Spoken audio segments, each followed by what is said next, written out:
magluluto nga pala tayo ng sinigang na manok. Dito ko lulutuin sa rice cooker kung nasira dito.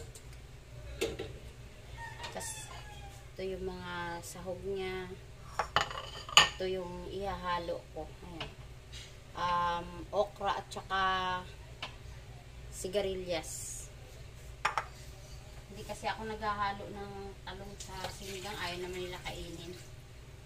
Ito yung ating manok.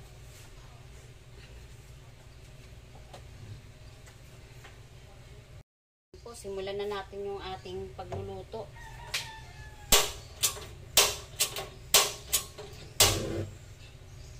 Maglalagay na po tayo ng ating mantika sa sa kaldero.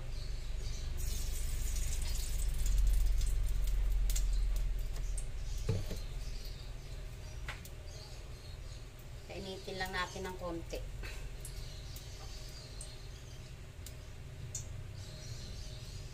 Lagay na natin yung ating bawang. Giginigisa ko po kasi yung manok dahil ayaw ko ng malansa. Malansa pag hindi mo ginisa yung manok.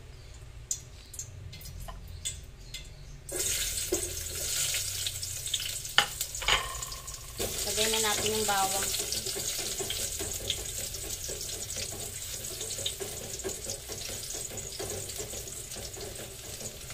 Papula-pulahin lang natin yung bawang para pag ginisa mo yung manok, mabango.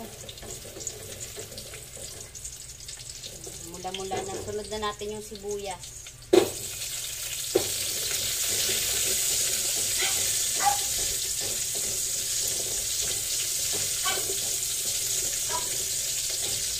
Sunod na rin natin itong kamatis.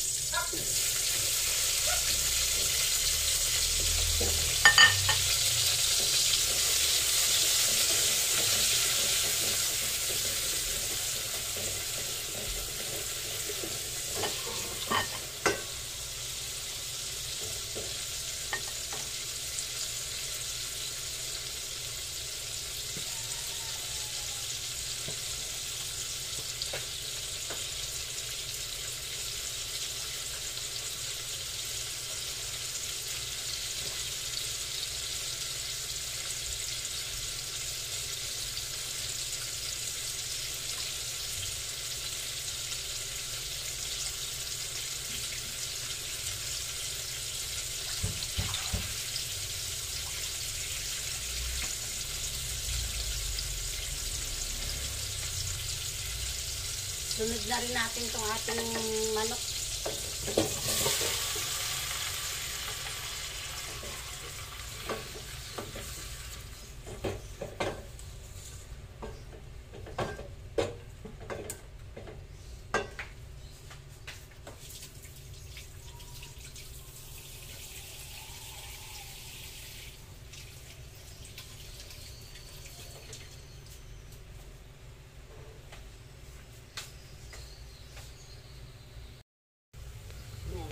Haluin na natin yung ating manok.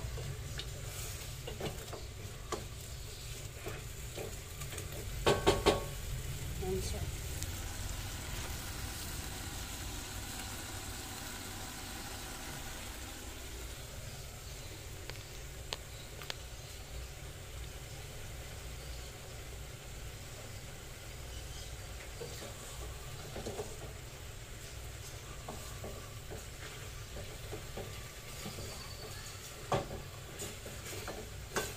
Mabango kasi yan pag ginigisa mo sa bawang kasi nawawala yung lansa. Yung sinigang na manok. Ako, ginigisa ko.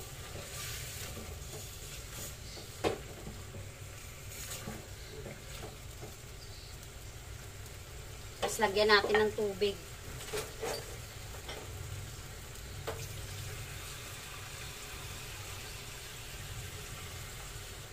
Lagyan natin ng tubig.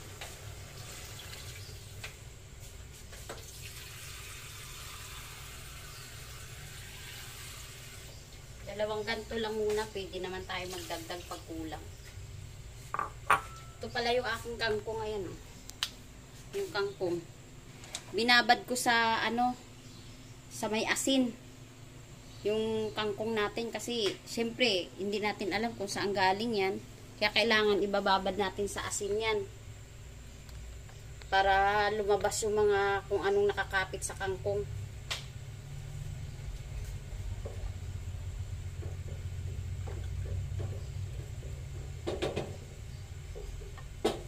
Sa amin kasi sa probinsya ganyan. Kasi hindi mo alam kung ano yung nakakapit sa mga dahon-dahon yan.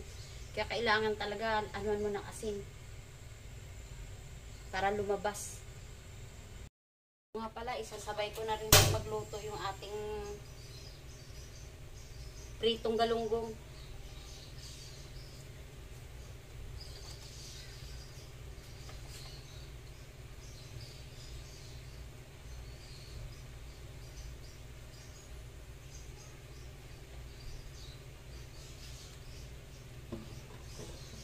Ubos na yung ating mantika.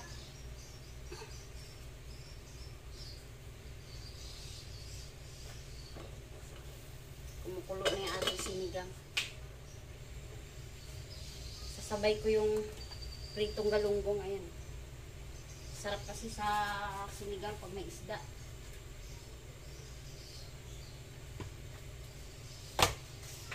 Pag may isda, masarap may sinigang.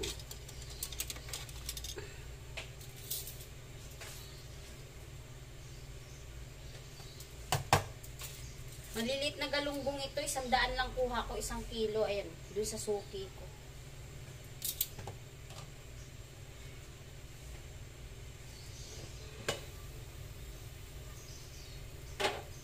Lalagay na rin po pala natin yung ano, ayan o, gabi. Gusto ng anak ko to eh.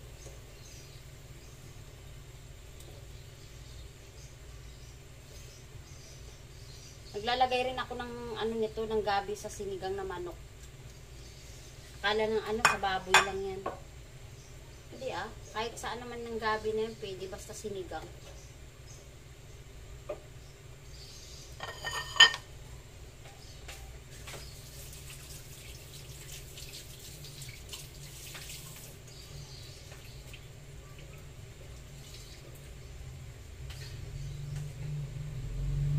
Palambutin lang natin. Pinaiinit ko lang yung pan ng ano, kawali ng isda. Tapos ipiprito na natin. Ilalagay na natin yung isda. Galunggong.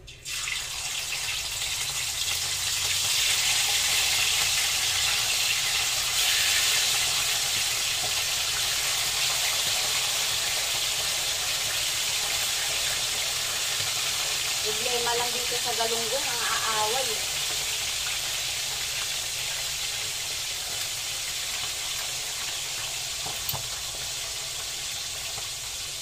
Ayan na, nakaprito na tayo.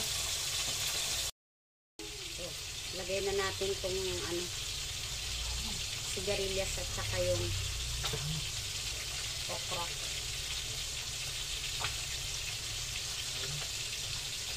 Ito na yung manok.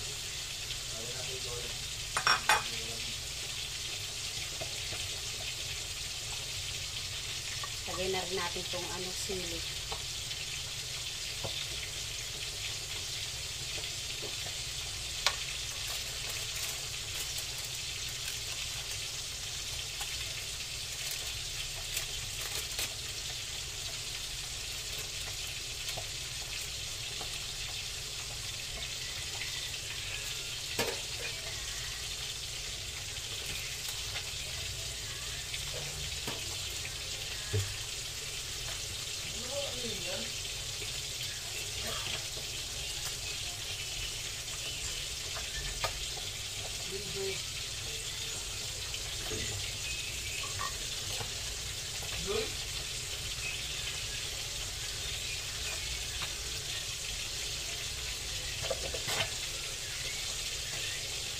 Nananalsik yung ano.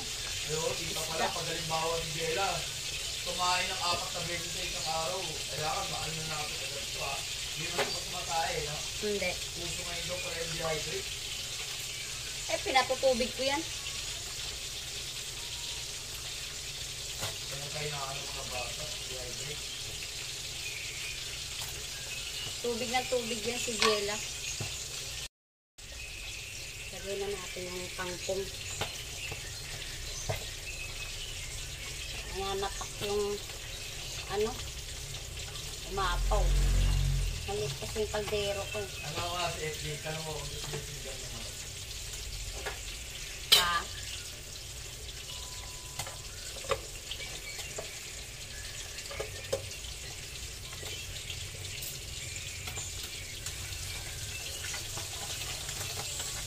Oo, mamaya.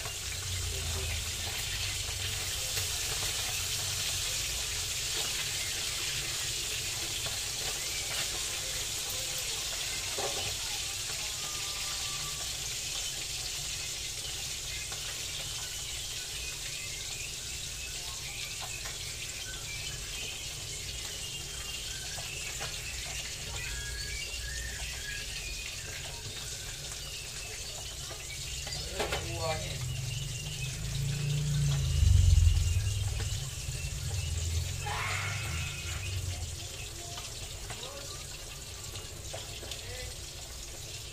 Hindi pa nakikita rin.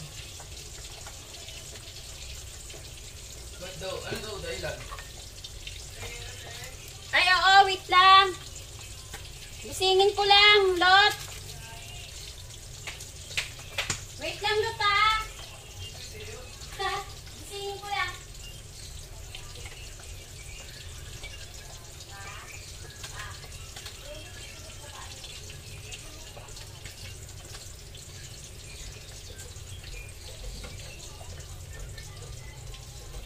Ayan na, Lot. Pababa na.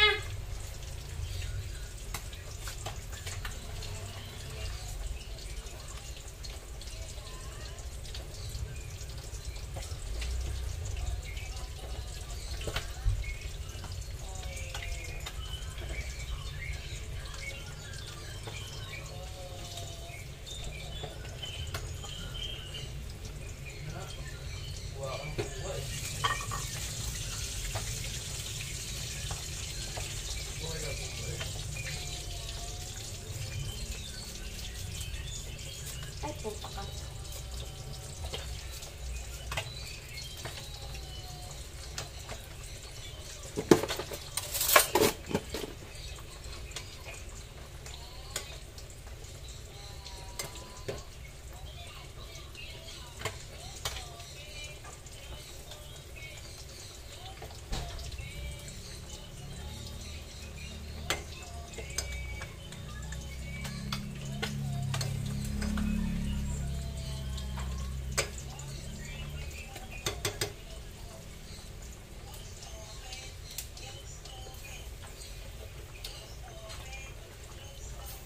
Pupunta na talaga daw sila Danya dyan. Pumayag na. Buti pumayag. Alam mo, magkapakamatay yun.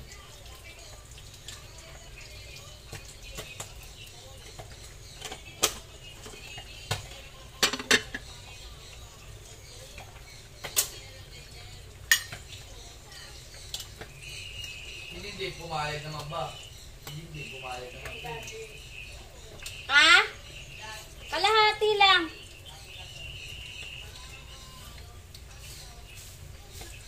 Baka lumabas ka naman, masama ako ha. Pag ako, may narinig talagang masama na naman ako sa inyo. Yan.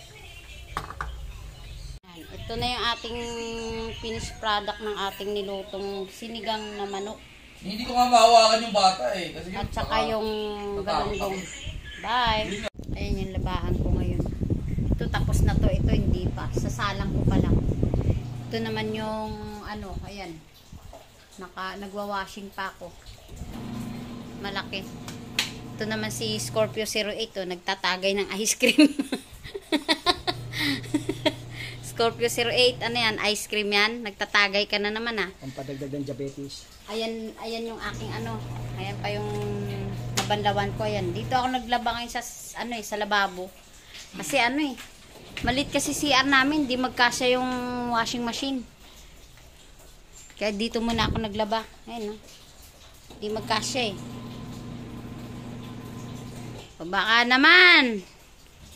Baka naman magpatagay ka naman dyan.